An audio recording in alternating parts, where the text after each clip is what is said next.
कल पश्चिम बंगाल और असम के दौरे पर पीएम मोदी बंगाल के नादिया को देंगे 3200 करोड़ से ज्यादा सौगात। गुवाहाटी इंटरनेशनल एयरपोर्ट की नई टर्मिनल बिल्डिंग का करेंगे उद्घाटन।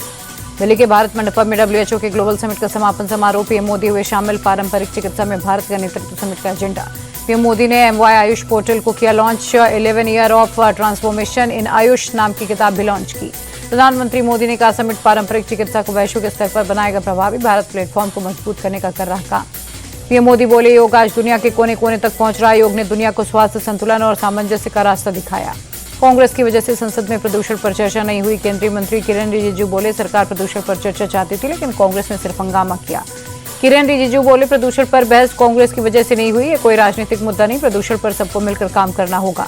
कांग्रेस नेता जयराम रमेश ने किरेन रिजिजू के आरोपों को किया खारिज। का सरकार ने बढ़ते प्रदूषण को कभी सीरियसली नहीं लिया। दिल्ली में बढ़ते प्रदूषण को लेकर मंत्री आशीष सूद बोले प्रदूषण एक दिन की समस्या नहीं, इसके लिए दीर्घकालीन प्रशासनिक योजना चाहिए, सरकार काम कर रही। सपा सांसद RK चौधरी का विवादित बयान। का हिंदुओं के शव जलाने और त्योहार मनाने से बड़ा प्रदूषण, इनको खुश रखकर समस्या का निजात संभव नहीं। सपा सांसद के बयान पर भड़के गिरिराज सिंह। का हिंदुओं से इतनी दिक्कत है तो अपना धर्म क्यों नहीं बदल लेते। दिल्ली NCR में ग्रैब 4 को लेकर सख्ती। गाजीपुर बॉर्डर पर प्रदूषण सर्टिफिकेट को लेकर तलाशी। यूपी विधानसभा में भी प्रदूषण पर हंगामा। सपा विधायकों ने ऑक्सीजन मास्क लगाकर किया प्रोटेस्ट। संसद का शीतकालीन सत्र अनिश्चितकाल के लिए स्थगित। जी राम जी बिल समेत कई महत्वपूर्ण विधेयक इस सत्र में हुए पारित। संसद परिसर में विपक्षी सांसदों का प्रदर्शन। विकसित भारत जी राम जी बिल के खिलाफ किया प्रोटेस्ट। प्रियंका गांधी हुई शामिल। प्रियंका गांधी का सरकार पर आरोप। का सरकार सत्र के आखिरी दिनों में बिल लेकर आती है और हड़बड़ी में पास कराती है, अपने आप में संदिग्ध है। जी राम जी बिल को लेकर नेता प्रतिपक्ष राहुल गांधी का ट्वीट। बोले मोदी सरकार ने एक दिन में मनरेगा के 20 लाख खत्म किए, बिना जांच पड़ताल के बिल संसद से पास हुआ। जी राम जी बिल को लेकर सपा सांसद डिंपल यादव बोली बीजेपी ने महात्मा गांधी का अपमान किया, प्रचार प्रसार के मद्देनजर सरकार ने नाम बदला। विकसित भारत जी राम जी बिल पर किरेन रिजिजू बोले ये बिल देश को बदलने वाला है, इससे भ्रष्टाचार खत्म होगा।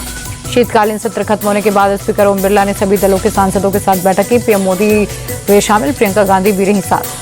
कप सिरप विवाद पर सीएम योगी का अखिलेश पर करारा हमला। बोले माफिया के साथ अखिलेश यादव की तस्वीर सामने आई, जांच में दूध का दूध पानी का पानी होगा। सीएम योगी बोले आरोपियों का समाजवादी पार्टी से संबंध, समाजवादी पार्टी पहले से ही कुख्यात है। सीएम के आरोपों पर अखिलेश का जवाब ट्वीट कर तंज कसते हुए बोला खुद फंस जाओ तो दूसरे पर इल्जाम लगाओ, ये खेल हुआ पुराना। सीएम योगी के बयान पर ओपी राजभर का समर्थन। का सपा के पास आरोप लगाने के लिए 20 साल, उनके पास बौखलाहट के अलावा कुछ नहीं बचा। अखिलेश के बयान पर डिप्टी सीएम ब्रजेश पाठक का पलटवार। का तुष्टीकरण की होड़ में डिरेल हो गई समाजवादी पार्टी। कप सिरप मामले में सपा विधायक ब्रजेश पाठक का प्रदर्शन। साइकिल पर सिरप का पोस्टर लगाकर विधानसभा पहुंचे। मामले में आरोपियों के खिलाफ बुलडोजर एक्शन की मांग। बीजेपी के राष्ट्रीय और यूपी बीजेपी अध्यक्ष की नियुक्ति पर अखिलेश का बीजेपी पर निशाना। बोले बीजेपी ने 5 बार के विधायक को राष्ट्रीय और 7 बार के सांसद को प्रदेश अध्यक्ष बनाया, विधायक बढ़ाया सांसद। यूपी में बढ़ते प्रदूषण को लेकर सपा विधायक जाहिद बेग का प्रदर्शन। ऑक्सीजन सिलेंडर और AQI पोस्टर के साथ साइकिल पर पहुंचे विधानसभा।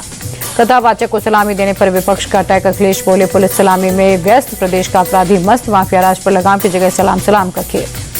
जर्मनी दौरे पर कांग्रेस नेता राहुल गांधी। बर्लिन के हर्टे स्कूल में छात्रों और शिक्षाविदों को किया संबोधित। लोकतंत्र को लेकर अपने निजी और राजनीतिक अनुभव किए साझा। राहुल गांधी ने समावेशी और समान शिक्षा के महत्व पर जोर दिया। बोले असमानताओं को दूर करने के लिए ग्लोबल सहयोग की जरूरत। सीएम नीतीश के खिलाफ FIR दर्ज। महबूबा मुफ्ती की बेटी इल्तिजा ने FIR कराई। का उन्होंने हमारी महिला का हिजाब छुआ, अब नतीजे भुगतने के लिए रहे तैयार।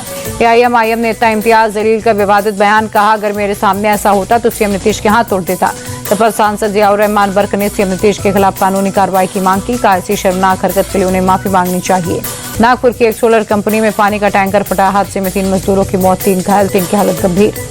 मुंबई के संवेदनशील इलाकों में जवानों की मॉक ड्रिल। आतंकवादी खतरों से निपटने की तैयारी। दिल्ली यूनिवर्सिटी में ABVP का विरोध प्रदर्शन। परीक्षा में अनियमितताओं के खिलाफ हल्ला बोल। पुलिस और प्रदर्शनकारियों के बीच धक्का मुक्की। दिल्ली ब्लास्ट केस के आरोपियों की रिमांड बढ़ी। डॉक्टर बिल्ला की 26 और शोएब की 24 दिसंबर तक हिरासत बढ़ाई गई। दिल्ली के आया नगर में रतन हत्याकांड पर बड़ा खुलासा। विदेश में बैठे गैंगस्टर के इशारे पर मारी गई 69 गोलियां। आरोपियों की तलाश में जुटी पुलिस। कोलकाता में मेसी के शो में मचे उत्पात पर एक्शन तेज। गिरफ्तार ऑर्गेनाइजर शतद्रु तंत्र के घर पर पुलिस टीम ने मारी रेड। मुर्शिदाबाद में बाबरी पर नमाज को लेकर हुमायूं कबीर बोले ये हमारे समुदाय के इंतजार का नतीजा। सीएम ममता को बताया मुस्लिम विरोधी। 4 दिन की गिरावट के बाद संभला बाजार। सेंसेक्स 447 अंक चढ़ा। निफ्टी में भी 150 पॉइंट्स की तेजी। अमेरिकी डॉलर के मुकाबले रुपए में 50 पैसे की तेजी। $1 का भाव 89.66 रहा।